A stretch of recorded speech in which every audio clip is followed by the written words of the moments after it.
Merci de rester fidèle à nos programmes. Bonjour à toutes et à tous, bienvenue dans le jury du dimanche, le JDD. Vous nous suivez sur nos différentes plateformes, notre radio, e-radio, votre chaîne de télévision ITV et votre site internet emedia.sn. En ce dimanche 28 mai 2023, nous avons le plaisir de recevoir un homme qui se définit comme un Africain du Sénégal, révolutionnaire, anti-impérialiste et panafricain, de Mumia Jamal aux États-Unis dans les années 2000 au coup de délivrance des visas. Vous êtes engagé sur un grand nombre de fronts sociaux présents sur tous les fronts. Ces interpellations par la police ne se comptent plus depuis juillet 2022. Il est député à l'Assemblée nationale, élu sur la bannière Yewwi Askan Wi. Activiste, influenceur, lanceur d'alerte, il est membre fondateur du mouvement FRAPP, le Front révolutionnaire anti-impérialiste et panafricain. Guy Marius Sagna, bonjour et merci d'avoir répondu à notre invitation. Bonjour Madame Fall, c'est moi qui vous remercie pour cette invitation. Alors, Guy Marius Sagna, on vous voit souvent prendre des positions à la télé ou sur Internet. Vous êtes une énigme pour beaucoup de nos compatriotes. Si Guy devait expliquer aujourd'hui comment il se définit comme être humain tout court et comme acteur de la vie publique, il nous dirait quoi? Pas plus que la présentation excellente de mon point de vue que vous venez de faire, Madame Fall, à savoir que oui, je suis un être humain qui a compris il y a des décennies que de l'enfer de la majorité des pauvres était fait en fait le paradis d'une minorité de riches, que ce soit ici au Sénégal, que ce soit en Afrique, que ce soit partout sur la planète Terre. Et que ce système capitaliste, ce système impérialiste, cause les misères, cause les difficultés des travailleurs, opprime les peuples. Mais ce système capitaliste et impérialiste aussi menace la vie sur Terre avec ses dégâts sur l'environnement, sur l'écologie, sur la nature. Et donc, il faut sortir de cette situation si nous voulons tout simplement préserver la vie sur Terre, préserver notre planète. Nous devons sortir de cela si nous voulons faire de l'Afrique un continent qui compte, qui pèse, un continent où il fait bon vivre, un continent dont les filles et les fils, où qu'ils soient sur la planète Terre, sont respectés. C'est de ça dont il s'agit, si nous voulons sortir tout simplement notre pays, le Sénégal, de la pauvreté, du sous-développement, de la tragédie, de l'oppression impérialiste. Et donc, avoir cette vision, avoir cette posture pour une transformation radicale du Sénégal, de l'Afrique, mais tout simplement de la planète, c'est avoir, de mon point de vue, une posture de révolutionnaire, anti-impérialiste, populaire et panafricaine. Donc c'est ce que vous avez dit et je suis totalement en phase avec cela.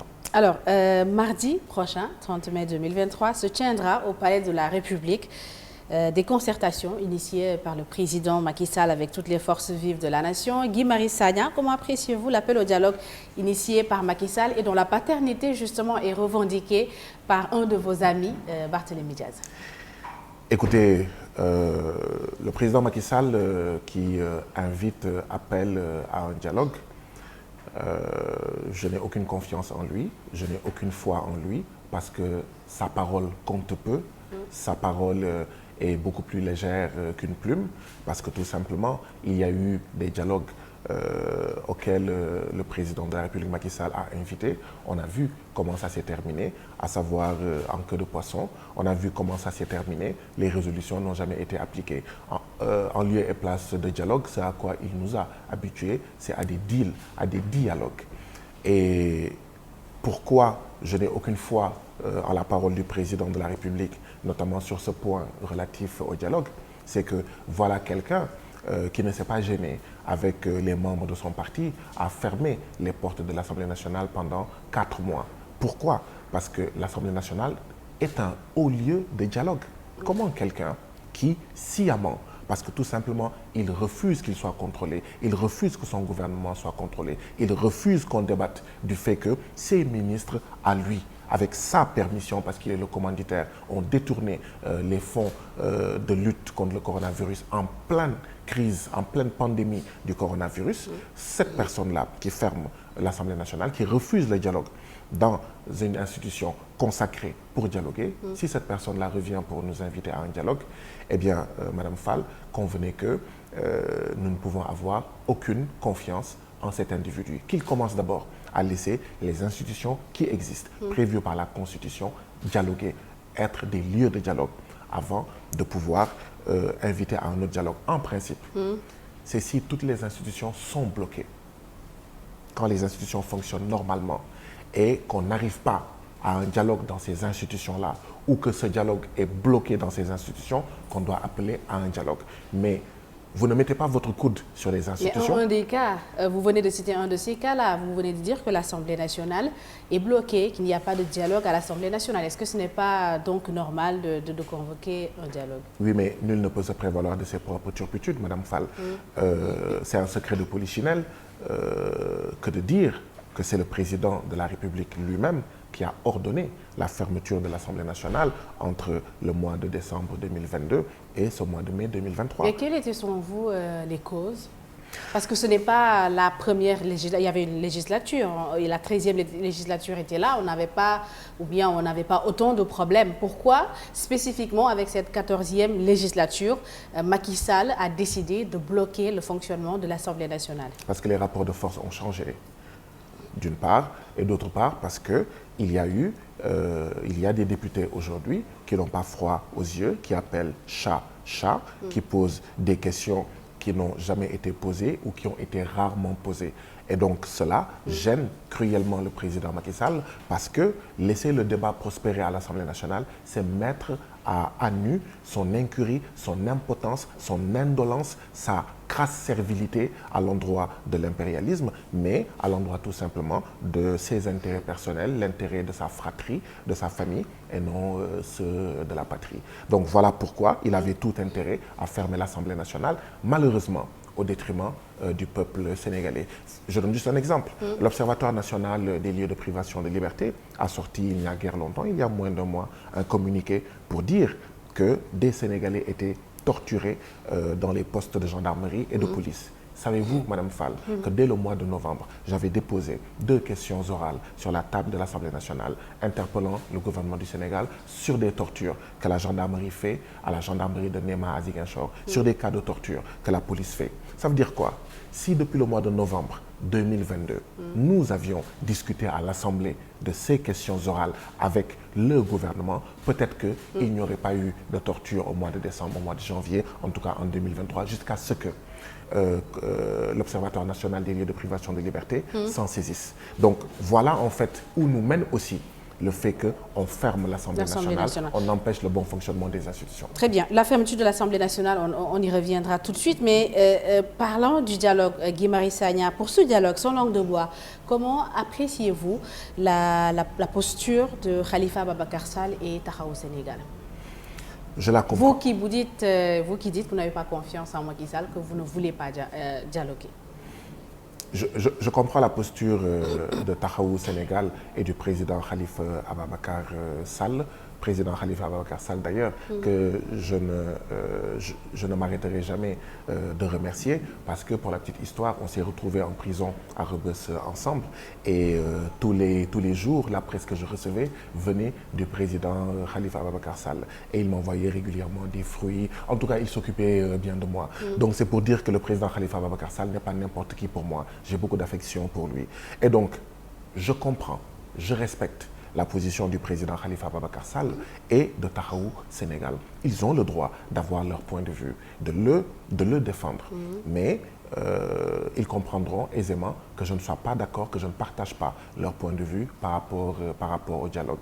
Parce qu'on ne dialogue pas avec quelqu'un qui assassine les filles et fils de ce pays. On ne dialogue pas avec quelqu'un qui, au moment où il invite à ce dialogue, est en train d'exécuter un plan de liquidation, un plan d'exécution politique du leader de l'opposition, à savoir le président Ousmane Sonko. Au moment où il appelle au dialogue, il est en train d'assassiner avant-hier à Kolda, hier à Ngor, avant-hier à Bignona et à Ziguinchor. Et donc comment pouvez-vous comprendre que Khalifa Ababacar Sall accepte d'aller dialoguer avec la personne que vous venez de décrire aujourd'hui? Je ne sais pas.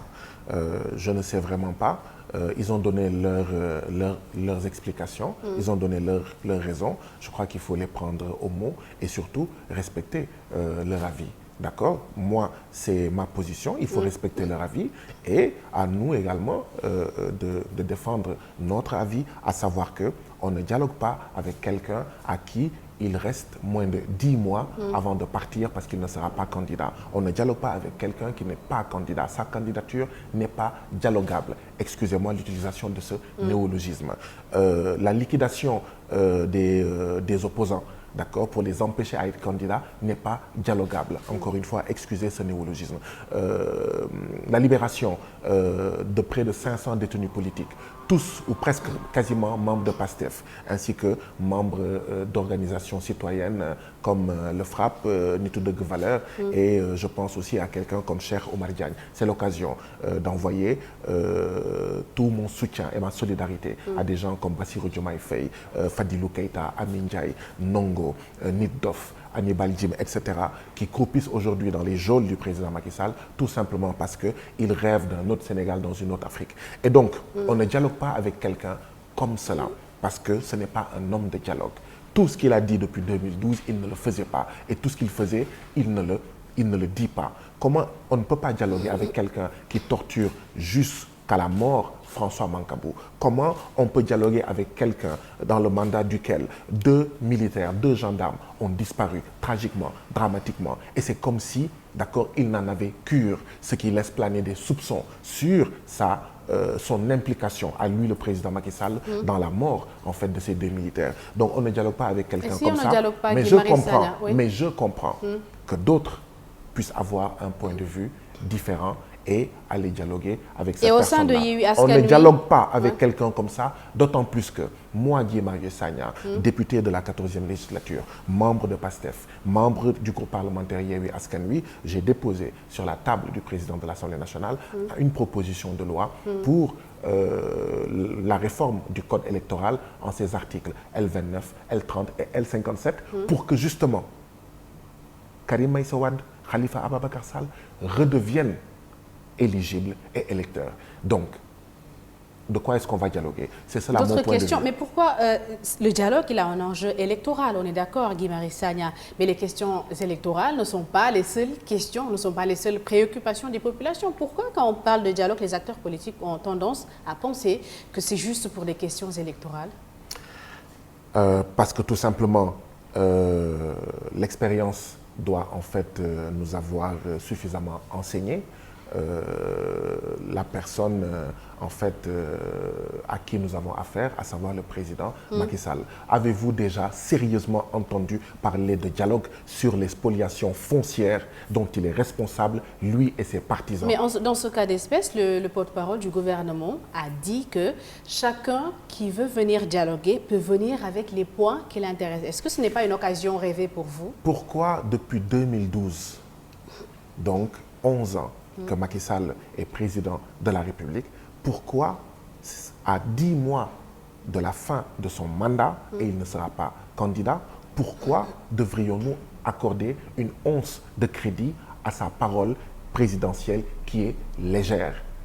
Je disais du président Macky Sall que on pourrait lui donner le nom de Yolom Signature, on pourrait lui donner le nom de Woyof Signature, mais on pourrait aussi lui donner le nom de Yolom Kadou, Woyof Kadou, à savoir, je le répète encore une fois, sa parole est légère, ses engagements, il ne les respecte pas, il ne fait pas ce qu'il dit, il ne dit pas ce qu'il fait. Cette personne-là n'est pas digne de confiance. Cette personne-là est prête, en plein dialogue, à vous planter un couteau au dos. Donc, oui, voilà ma posture, voilà ma position, mais encore une fois, je respecte fondamentalement la position d'autres personnes, d'autres organisations, dans le cas d'espèce, pour revenir à votre question, dans le cas d'espèce, la position du président Khalifa Ababacar Sall, la position de Taxawu Sénégal, de vouloir aller dialoguer. Je la respecte. Mais, Madame Fall, ne pensez-vous pas qu'il aurait été beaucoup plus facile, après le dépôt d'une proposition de loi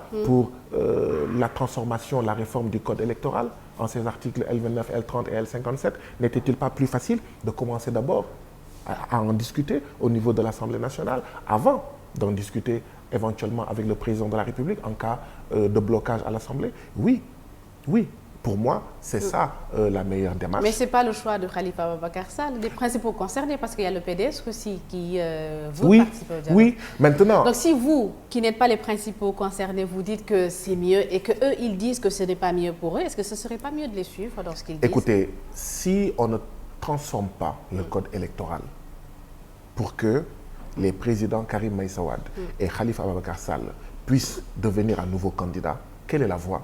Il n'y en a qu'une, c'est l'amnistie. C'est l'amnistie. Et donc l'amnistie interpelle tous les citoyens sénégalais. Vous êtes contre l'amnistie?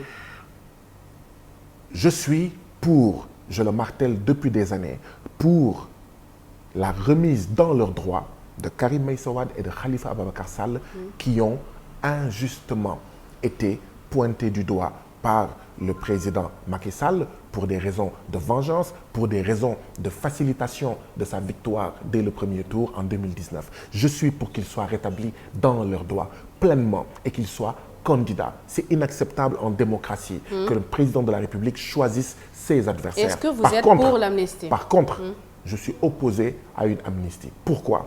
Parce qu'une amnistie ne vise pas des personnes mais des faits.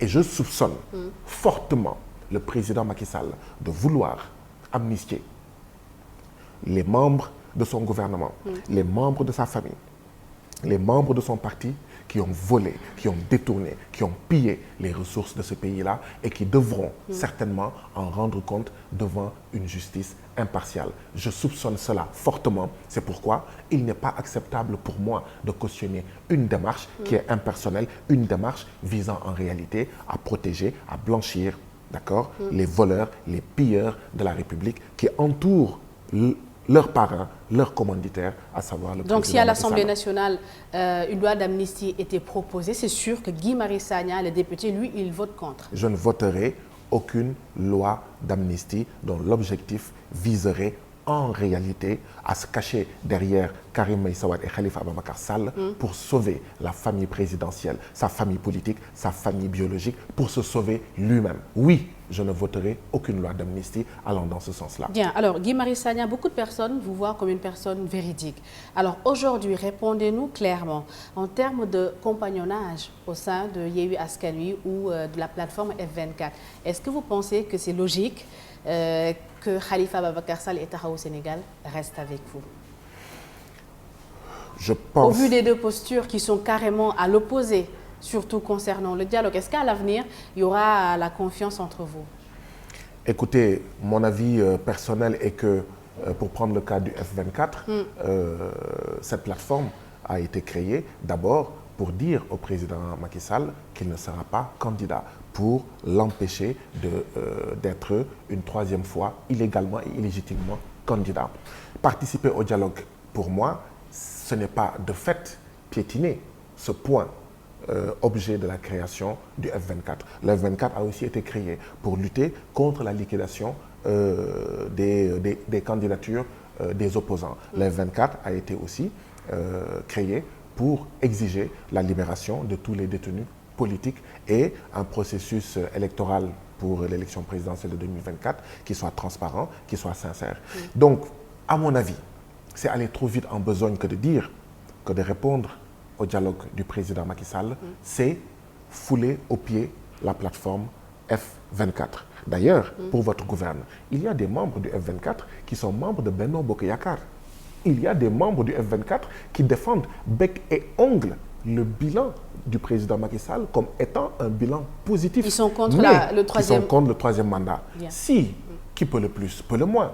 Si on peut accepter dans le F24 qu'il y ait des membres de Benno Bokk Yakaar dont la seule divergence qu'ils ont avec le président Macky Sall, c'est sa troisième candidature illégale et illégitime, je ne vois pas pourquoi est-ce que cela devrait poser un problème que Taxawu Sénégal et Khalifa Ababacar Sall puissent dialoguer et appartenir au F24. C'est mon avis. Pour ce qui concerne, par contre, Yewwi Askan Wi, oui, je crois qu'on a vu le communiqué de Yewwi Askan Wi, on a vu le communiqué de Taxawu Sénégal. Je crois que ce sera au leader de Yewwi Askan Wi de trancher en fait cette question-là. Mais... Et en ce qui vous concerne, vous en tant que membre du PASTEF, est-ce que vous pensez, Guy Marius Sagna, qu'il est logique de continuer à cheminer avec eux si vos intérêts ne convergent plus? C'est c'est trop dire, de mon point de vue, que d'affirmer que nos intérêts ne convergent plus. Taxawu Sénégal et Khalifa Ababacar Sall disent que Macky Sall n'a pas droit à un troisième mandat. C'est ce que nous disons.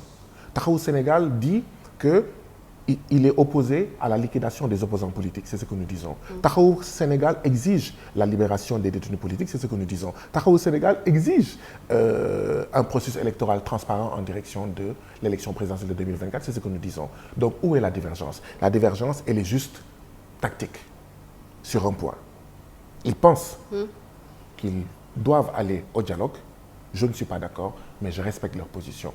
Je pense, avec d'autres, que nous ne devons pas dialoguer avec le président de la République parce que sur ces points-là, ce n'est pas négociable. Et pour moi, il n'y a pas de souci. C'est sur ce point-là que nous avons une divergence, que nous avons une différence, mais ça ne remet pas en cause les autres points dont j'ai parlé tout à l'heure et qui sont des points importants. Et je rappelle encore une fois, Mme Fall, que Yewwi Askan Wi dit aussi que si on va au deuxième tour, le candidat de Yewwi Askan Wi qui irait au deuxième tour, éventuellement avec le candidat de Benno Bokk Yakaar ou avec un candidat autre que celui de Benno Bokk Yakaar, que tous les candidats de Yewwi Askan Wi appelleront à voter pour le candidat de Yewwi Askan Wi qui est au deuxième tour. Mais tout cela est sauvegardé, tout cela est sauf. Et donc pour moi, oui, ils veulent aller au dialogue, laissons-les aller au dialogue. Pour moi, il n'y a pas de problème. Il faut, moi en tout cas de ce point de vue, je suis démocratique, je respecte leur point de vue, je ne le partage point. Et je suis sûr qu'eux aussi, il y a des points sur lesquels avec moi, ils ne sont pas d'accord. Et pourtant, oui, ils respectent ces points de vue que moi j'exprime. Donc pour moi, c'est ça la vie, ça ne remet pas en cause fondamentalement tous ces points que je viens d'énumérer. Et donc ils n'ont qu'à aller expérimenter ce dialogue. L'autre problème au sein de la coalition Yewwi Askan Wi, c'est aussi Barth. Votre ami Barth, vous êtes assez proche de lui, j'imagine. Vous êtes aussi membre du PASTEF, assez proche d'Ousmane Sonko. Comment est-ce que vous avez apprécié, comment est-ce que vous analysez sa sortie sur le leader du PASTEF? Comme tous les Sénégalais, je regrette profondément et je suis désolé de cette situation, de ce qui s'est passé au vu et au su de tout le monde. C'est le premier point et je le partage avec tous les citoyens sénégalais. Le deuxième point, oui, je suis très proche de Barthélémy Diaz, je suis très proche de Ousmane Sonko. Mon avis, je le base d'abord sur un principe. Amitié et même parenté et vérité nous sont chères l'une autant que l'autre. Mais il est de notre devoir de préférer la vérité, de préférer les principes. Mon avis est que, oui, aujourd'hui, ce qui est en jeu en Afrique en général et au Sénégal en particulier, c'est qu'il y a un système néocolonial qui veut se pérenniser à travers le président Macky Sall, son parti et sa coalition. Nous devons tout faire pour affaiblir, fragiliser et avant de donner le coup final à ce système en février 2024. Rien. Et s'il y en a parmi vous qui sortent aller voir ce président Macky Sall, Barthélémy Diaz a avoué avoir rencontré Macky Sall, est-ce que cela ne vous fragilise pas, vous, de l'opposition, au lieu de le fragiliser lui? Est-ce qu'il ne réussit pas mieux ses tactiques que vous? Qui ça? Macky Sall. Quand il réussit à rencontrer des personnalités fortes de l'opposition, alors que les autres ne veulent absolument pas le voir. Ce qui m'importe à moi, c'est comment on fait malgré tous les micmacs, toutes les manœuvres pour survivre, pour pérenniser du président Macky Sall et de son système néocolonial. Ce qui m'importe moi, c'est malgré tous ces micmacs, comment on fait pour ne pas tomber dans son piège. Comment on fait pour ne pas accepter que la zizanie soit semée entre nous. Et c'est là où je lance un appel à tous les acteurs politiques, réellement patriotes, soucieux du devenir du Sénégal et qui ont conscience que aujourd'hui, les problèmes du Sénégal ont pour cause Macky Sall, ses pratiques politiques, sa servilité à l'impérialisme. Je leur lance un appel à privilégier l'essentiel, à ne pas laisser la proie pour l'ombre, à refuser d'être divisé par le président Macky Sall parce que, oui, comme disent les Anglais, United we stand and divided we collapse.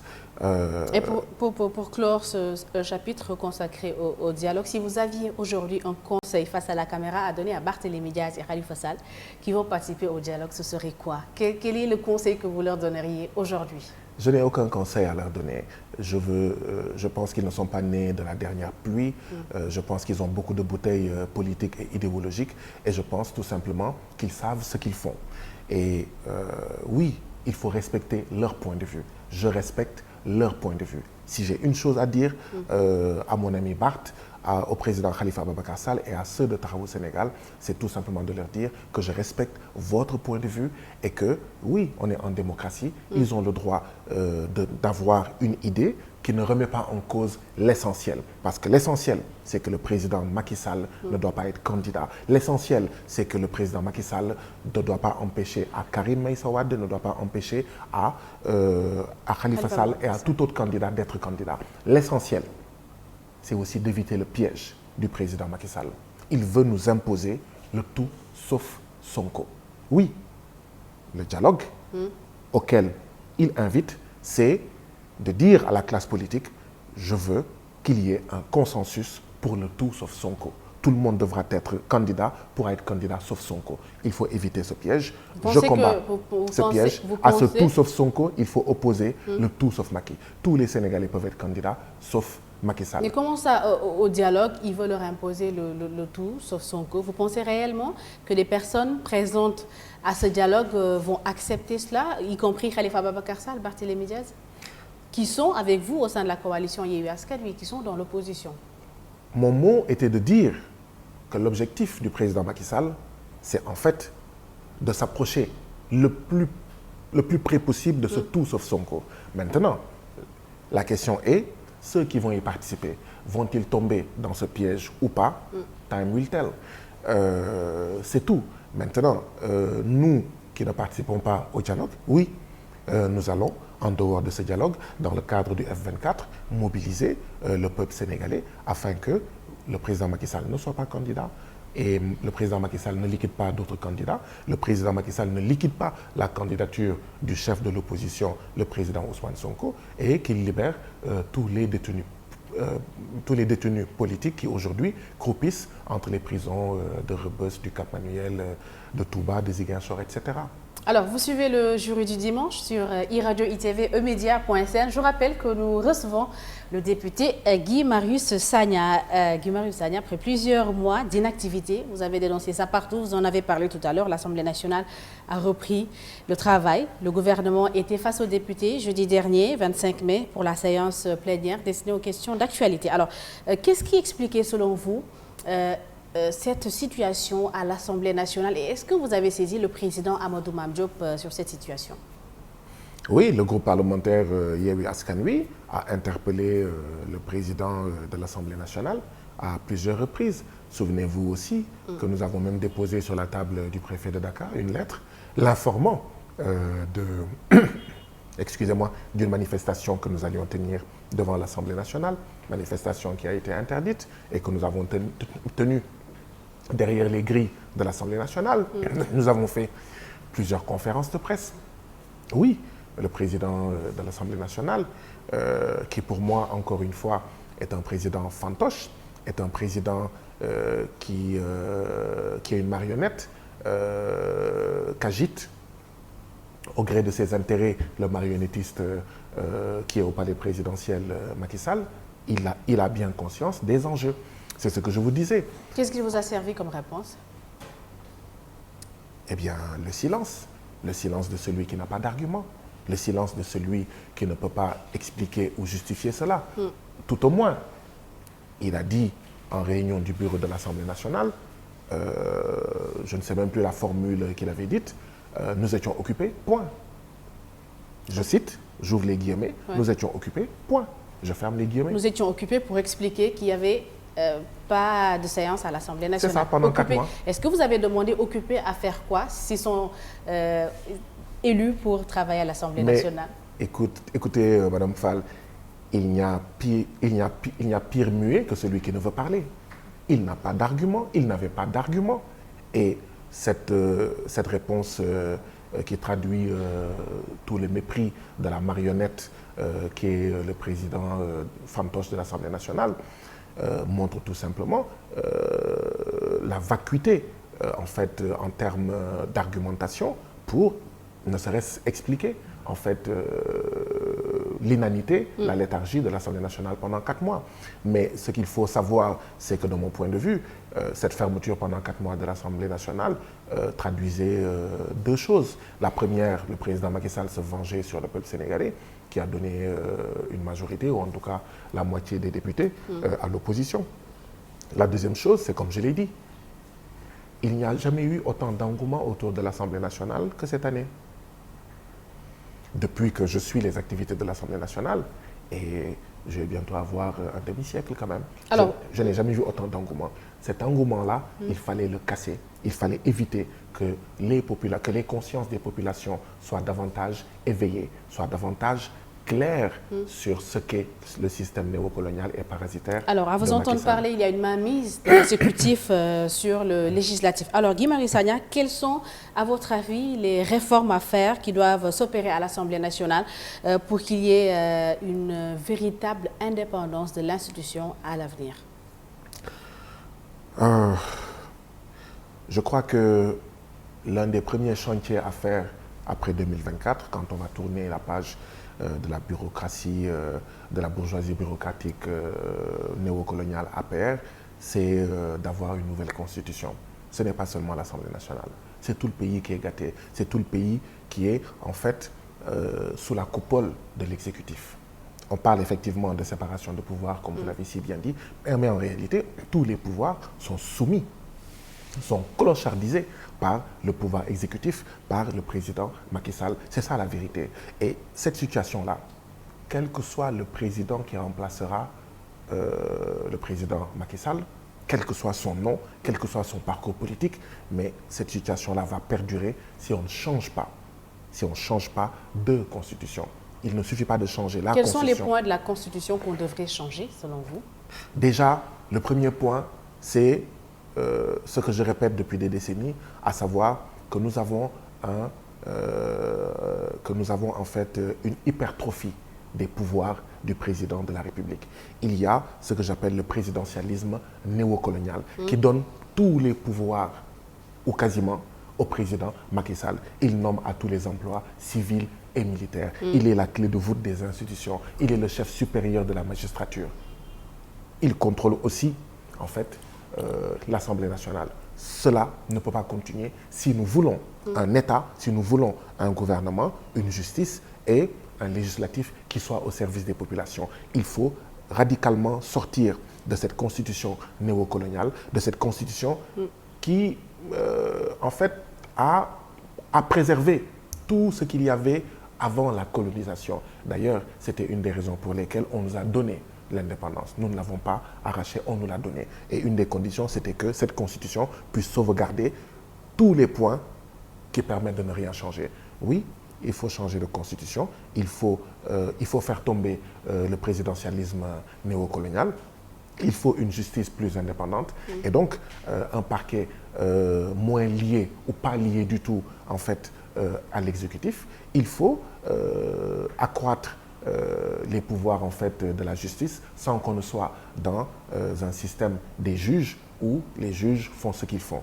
Ils font plutôt ce qu'ils veulent. Il nous faut une Assemblée nationale dans laquelle les citoyens sénégalais peuvent contrôler les députés. Juste un exemple, Madame Fall. Aujourd'hui, j'ai pris des engagements dans le cadre de la coalition Yewwi Askan Wi devant le peuple sénégalais. Si pendant 5 ans, je trahissais en fait ces engagements pris pour les appeler à voter pour moi et pour la coalition Yewwi, le peuple sénégalais n'a aucun autre choix que d'attendre dans 5 ans.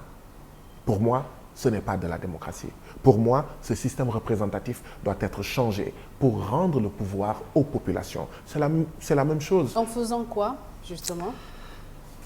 En introduisant des outils qui permettent, par exemple, dans une localité, dans un département, aux citoyens qui ont élu telle et telle personne comme député à l'Assemblée nationale, de pouvoir dire que nous ne voulons pas, que nous ne voulons plus de lui dans le cadre d'un système en fait de signature.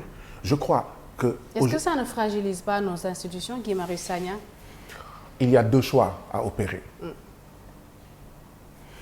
Renforcer les politiciens et donc affaiblir le peuple sénégalais, et qu'on continue à avoir des spectacles où à l'Assemblée nationale, on discute de tout, sauf fondamentalement des préoccupations des citoyens sénégalais, où on peut se permettre de fermer pendant des mois l'Assemblée nationale, où on renforce les populations afin qu'on mette une pression sur ceux qui sont élus pour qu'ils sachent que soit ils transforment par exemple l'Assemblée nationale en caisse de résonance des préoccupations des citoyens sénégalais, soit les citoyens sénégalais peuvent les transformer.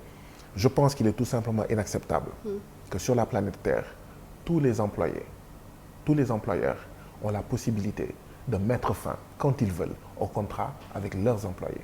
Mais les seuls employeurs qui n'ont pas ce droit, ce sont les peuples. Guy Marius Sagna, vous ne craignez pas d'être un éternel insatisfait? Parce que si vous êtes en compagnonnage avec les politiques, est-ce que vous pensez que ce que vous voulez aujourd'hui peut s'opérer? Parce que celui qui incarne le pouvoir, il a quand même besoin d'un certain nombre de pouvoirs. Alors, déjà, je me définis, mais pleinement comme un politique. Vous n'êtes plus activiste? Écoutez... Vous êtes dans l'activisme politique? En réalité, si vous observez bien les choses, je n'ai jamais eu de problème par rapport aux étiquettes qu'on me donnait. Maintenant, après, les gens peuvent m'appeler politique, activiste, etc. Mais j'estime que la posture que nous avons toujours eue, y compris nous dans le cadre du FRAPP, mais c'est une position de politique. Parce que quand nous disons nous ne sommes pas d'accord avec telle chose et que nous luttons contre telle chose, mais c'est une insatisfaction politique que nous exprimons et une posture politique que nous avons. Donc, en réalité, c'est quoi un activiste? Ce serait tout simplement des femmes et des hommes politiques organisés dans des mouvements qui ne sont pas faits pour conquérir le pouvoir. Oui. En réalité, c'est cela. L'activisme, c'est la société civile en quelque sorte. C'est en tout cas des gens qui ont la possibilité et qui le font d'exprimer des positions politiques, de mener des combats politiques et non politiciens, mais dont les organisations ne sont pas faits, ne sont pas des partis politiques. Et en vous alliant en politique, est-ce que vous pouvez opérer les ruptures auxquelles vous aspirez? Encore une fois, je ne m'allie pas aux politiques. Vous êtes membre du PASTEF? Je suis membre du PASTEF déjà, donc je ne suis pas allié à des politiques. Parce que vous travaillez avec des politiques, vous êtes politique, c'est ça? C'est ça, je suis membre de PASTEF. Alors, Guy Marius Sagna, corrigez-moi au besoin, continue-t-on à dire FRAPP, France dégage ou mouvement FRAPP tout court? Quelle est la différence? En 2017, on a lancé une campagne qui s'appelait pour la souveraineté monétaire France dégage, pour dire clairement que nous voulons notre indépendance, notre souveraineté monétaire, parce qu'aucun pays ne peut se développer sans souveraineté.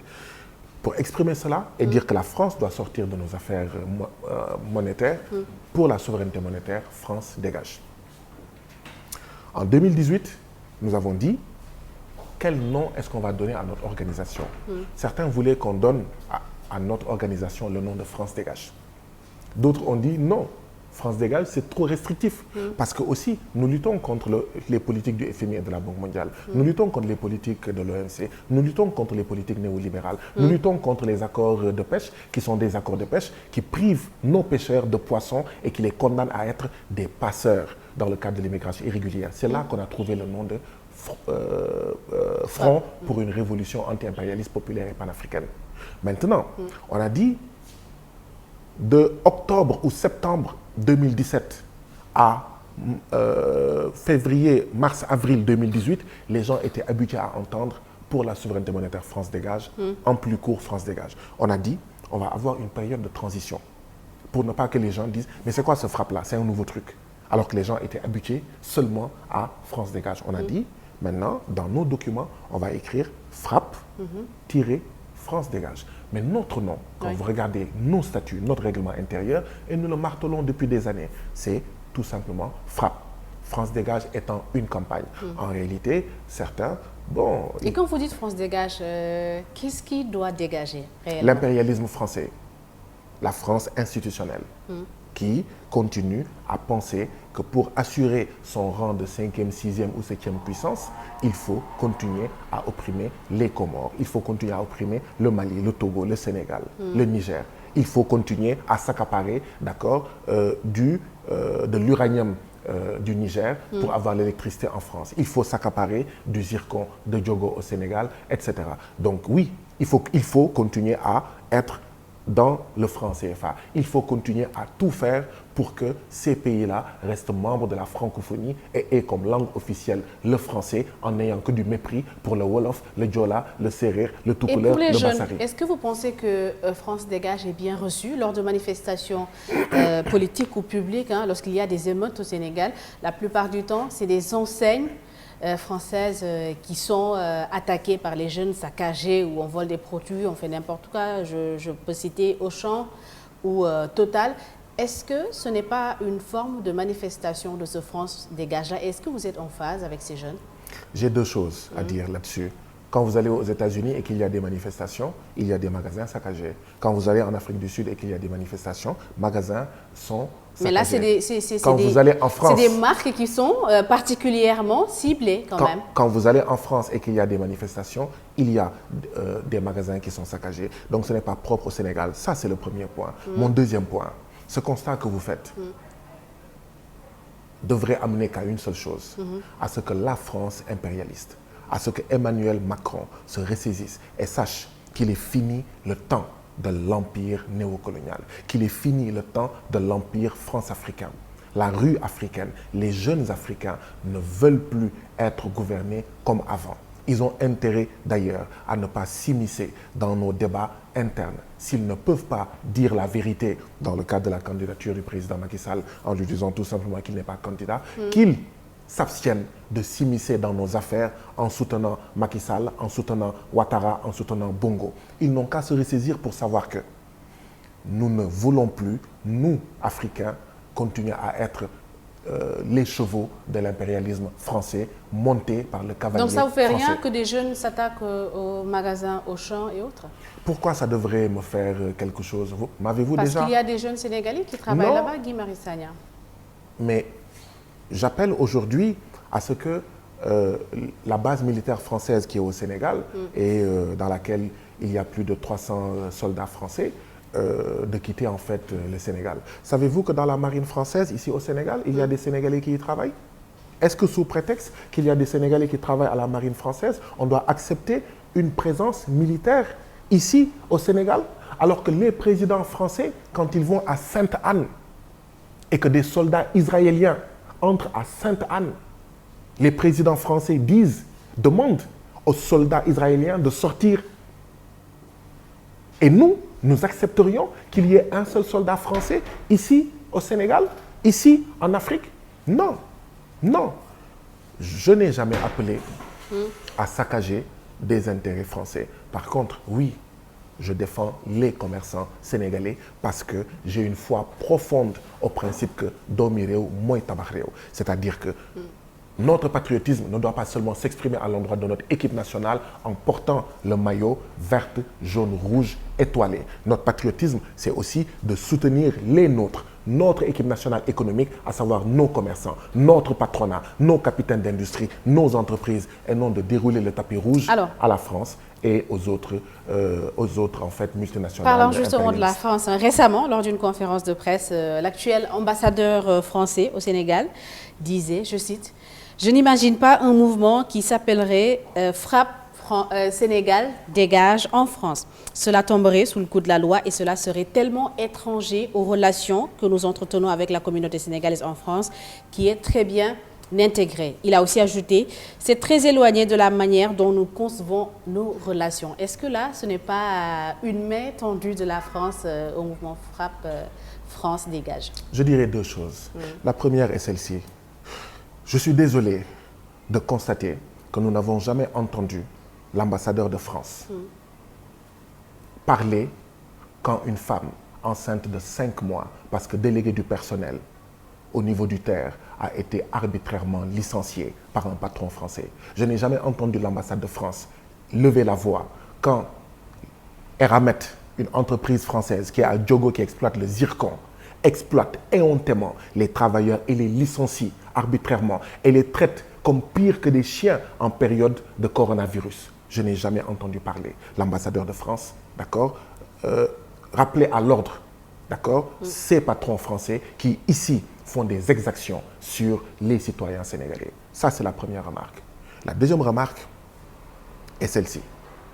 Mais le Sénégal n'a pas de soldats sénégalais en France. Pourquoi est-ce que les Français pourraient dire « Sénégal dégage » ? Mais il y a une forte communauté sénégalaise en France qui s'intègre bien, qui travaille dans les entreprises françaises, qui occupent des postes de responsabilité. J'en viens. Nous disons « France dégage » parce que nous ne voulons plus d'un seul soldat français au Sénégal. Il n'y a pas de soldats sénégalais en France, il n'y a aucune raison de dire « Sénégal dégage ». Nous disons « France dégage » parce que la France est dans nos conseils d'administration de banque centrale et contrôle notre système monétaire. Il n'y a aucun Africain dans la Banque centrale européenne. Oui, le Wolof n'est pas la langue de travail en France. Le Serer, le Toucouleur et le Djola et le Bassari et le Djakhanké ne sont pas les langues officielles de travail en France. Donc, comment est-ce qu'on pourrait imaginer un mouvement qui dirait « France dégage ». La majeure partie des marchés publics en France ne sont pas donnés à des entreprises sénégalaises. Donc, comment est-ce qu'il pourrait y avoir un mouvement en France qui dirait Sénégalais dégage. Oui, nous nous disons la France impérialiste, la France néocoloniale, la France africaine qui considère la Côte d'Ivoire comme la vitrine économique de la France-Afrique, qui considère le Sénégal comme la vitrine politique de la France-Afrique. Cette France-là qui continue à nous exploiter avec la complicité du président Macky Sall, de Ouattara, de Bongo, de Patrice Talon, etc., cette France-là, ce néocolonialisme-là, doit dégager. Oui, nous voulons des relations avec tout le reste du monde. Attention, Madame Fall, nous ne prenons pas l'autarcie. Ce que nous disons, c'est que nous allons transformer radicalement les relations entre l'Afrique et le reste du monde. Bien, alors, certains observateurs avancent que votre mouvement est pro-russe. Vous êtes d'ailleurs proche de deux autres panafricanistes anti-France. Il s'agit de Nathalie Yamb et de Kémi Séba, qui, je le rappelle, dans un rapport intitulé « Campagne de désinformation en Afrique du département d'État américain », publié en fin 2022, on pouvait lire, je cite, « Madame Yamb et Monsieur Séba sont les maillons essentiels de la propagande de Evgeny Prigojine en Afrique. Evgeny Prigojine est le fondateur du groupe Wagner, société militaire russe. » Alors, que répondez-vous face à de telles supputations? Mais vous me permettez de faire un gros coucou voilà, à ma sœur Nathalie Yamb, pour qui j'ai énormément d'affection, d'admiration. Je l'encourage dans son travail de déconstruction qu'elle est en train de mener. La même chose pour Kémi Séba, qui contribue lui aussi, ainsi que d'autres, au travail de déconstruction, au travail de décolonisation en fait de l'Afrique, parce que sans cette décolonisation-là, point de sortie du sous-développement, point de sortie en fait de la pauvreté. Après cela, qu'est-ce que vous voulez? Pendant la colonisation, ceux qui cherchaient à sortir de la colonisation, qu'elle soit portugaise, qu'elle soit anglaise, qu'elle soit française, mais ils étaient taxés d'être des anti-ceci, d'être des pro-cela. Ce n'est pas... c'est une vieille ancienne. C'est une vieille ruse de guerre. C'est une vieille ruse de guerre. Donc, pour moi, que des impérialistes qui pensent que l'Afrique, c'est leur chasse gardée et qu'ils doivent continuer en fait à utiliser l'Afrique comme réservoir de matières premières et comme marché de leurs produits finis, et que nous ne devons produire rien d'important. Parce que si cela devait advenir, leurs produits finis ne pourraient pas être écoulés ici. Que des gens comme ça puissent essayer de discréditer la résistance anti-impérialiste africaine, cela ne m'étonne pas. Le deuxième point, c'est que Madame Fall, ce qu'il faut comprendre, c'est que la France impérialiste a l'habitude des Ouattara et des Macky Sall. C'est-à-dire, ce sont des marionnettes, ce sont des pom-pom boys, d'accord? Et donc, vu qu'ils ont l'habitude d'un personnel politique qui ne décide de rien, il faut que le FMI et la Banque mondiale imposent ces dictats. Il faut que la France dise faites et ils font. Eh bien, ils pensent que tous les Africains sont comme Macky Sall. Et quand l'impérialisme que vous combattez n'indexe que la France, est-ce qu'il n'y a pas une sorte de deux poids, deux mesures? On a vu récemment, il y a les Chinois qui arrivent, hein, ils sont déjà là. Il y a China Mall qui est là, qui a fait beaucoup de bruit. Vous nous avez entendu dire que nous étions contre les accords de partenariat économique. Ce n'était pas la France. Vous nous entendez régulièrement dire que nous sommes opposés aux politiques, aux dictats du FMI et de la Banque mondiale. D'ailleurs, c'est l'occasion de dire que le gouvernement a triomphalement annoncé un accord avec le FMI et de la Banque mondiale. Et en réalité, c'est un nouveau plan d'ajustement structurel. Je rappelle que le FMI et la Banque mondiale n'ont jamais développé un seul pays. Posez la question aux membres du gouvernement du Sénégal, qu'ils vous donnent seulement un seul pays. Et il y a 200 pays sur la planète Terre. Un seul pays qui a été développé par le FMI et la Banque mondiale. Le FMI et la Banque mondiale, ce n'est pas la France. La France est un des membres. Vous nous avez entendu dire que nous ne sommes pas d'accord avec l'ouverture de China Mall. Mais justement, saviez-vous, Madame Fall, que le ministre du Commerce a avoué qu'il n'était pas au courant? Donc ça veut dire que notre posture est une bonne posture. Mieux, savez-vous que le ministre du Commerce a découvert que China Mall n'avait pas de papier pour ouvrir et qu'une amende de 10 millions a été infligée à China Mall et que China Mall devait fermer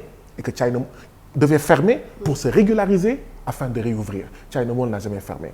Savez-vous que c'est parce que nous avons fait une conférence de presse pour dire que nous ne sommes pas d'accord avec China Mall. Parce que la distance entre China Mall et Auchan Mermoz et Auchan près de Batra, c'est moins de 800 mètres.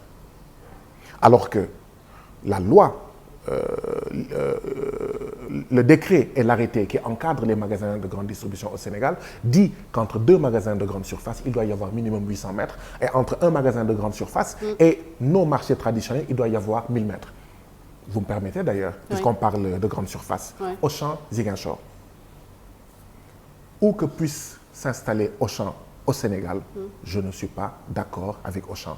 Où que puisse s'installer Carrefour, China Mall, Turkey Mall, etc., je ne suis pas d'accord. Parce que comme je l'ai dit, le patriotisme, c'est soutenir l'équipe des Lions du football, mais c'est soutenir également notre équipe nationale économique. Maintenant, oui, les amener à s'améliorer, les amener à répondre aux préoccupations des populations, mais pas les sacrifier, les cannibaliser, les assassiner, dérouler le tapis rouge aux patrons étrangers. Et concernant Auchan Ziguinchor? Oui, j'ai une position de principe. Je ne suis pas d'accord avec Auchan, ou qu'il puisse s'installer à travers le Sénégal. Deuxièmement, nous avons interpellé le ministre du Commerce. Nous lui avons dit, savez-vous que Auchan Ziguinchor, entre Auchan Ziguinchor et deux marchés traditionnels à Ziguinchor, il y a moins de 1000 mètres et que c'est illégal. Nous attendons sa réponse. Mais ce que les Sénégalais doivent comprendre, c'est que quand il s'est agi de combattre les magasins de grande surface, nous l'avons fait. Et nous avons eu une bataille. Une bataille de gagner, une victoire, même si elle était petite. Avant notre combat Auchan Dégage, il n'y avait pas de texte encadrant la présence des magasins de grande surface. C'est parce que nous avons dit Auchan Dégage qu'un décret a été pris, qu'un arrêté a été pris et qui stipulait qu'il devait y avoir 1000 mètres entre magasins de grande surface et nos marchés, 800 mètres entre deux magasins de grande surface. Aujourd'hui, qu'est-ce qu'on peut faire? Deux choses. La première, c'est veiller à ce que ces lois-là, ces distances-là, ces arrêtés-là soient respectés. Et le magasin Auchan de Ziguinchor est illégal parce qu'il est à moins de 1000 mètres de deux marchés, d'accord, à Ziguinchor. China Mall est illégal parce qu'entre China Mall et deux autres magasins de Auchan, il y a moins de 800 mètres. Mais vous voyez bien que je suis sur les principes. Parce que si je n'étais pas sur les principes, je dirais, mais je m'en fous de Auchan Mermoz, je m'en fous de Auchan Batra. Je suis sur les principes. Bien. Voilà. Alors, la toute dernière question. Guy Marius Sagna a-t-il des ambitions présidentielles? Je n'ai qu'une seule ambition, servir mon peuple, servir le peuple sénégalais jusqu'au bout et contribuer énergiquement à la réalisation de la décolonisation du Sénégal, de la décolonisation de l'Afrique. Est-ce que cela peut vous amener au palais? Est-ce que vous rêvez un jour d'être au palais et de régler ces questions-là? Je n'ai jamais rêvé de cela. Ce n'est pas mon rêve. Mon rêve, comme je l'ai toujours répété, était celui d'ouvrir les yeux de nos enfants dans un autre Sénégal, dans une autre Afrique, une Afrique unie autour d'un gouvernement fédéral, une Afrique qui protège tous les Noirs de la planète, où qu'ils soient, parce qu'une Afrique digne, une Afrique forte, une Afrique qu'on respecte. Très bien. Guy Marius Sagna, merci d'avoir répondu à notre invitation. C'est moi qui vous remercie, Madame Fall. Vous permettrez que je dise tout simplement un mot au président Macky Sall. Allez-y. Macky Sall do bok. Macky Sall, vous ne serez pas candidat. Macky Sall, Sonko day bok. Sonko sera candidat. Qu'il vente, qu'il neige, qu'il pleuve. Organisez des élections auxquelles vous n'avez pas droit de participer et nous allons tourner la page. Votre page, vous, président Macky Sall, la page du néocolonialisme et de l'impérialisme. C'est fini pour le jury du dimanche. Merci à tous nos téléspectateurs, nos auditeurs et nos internautes. Rendez-vous dimanche prochain.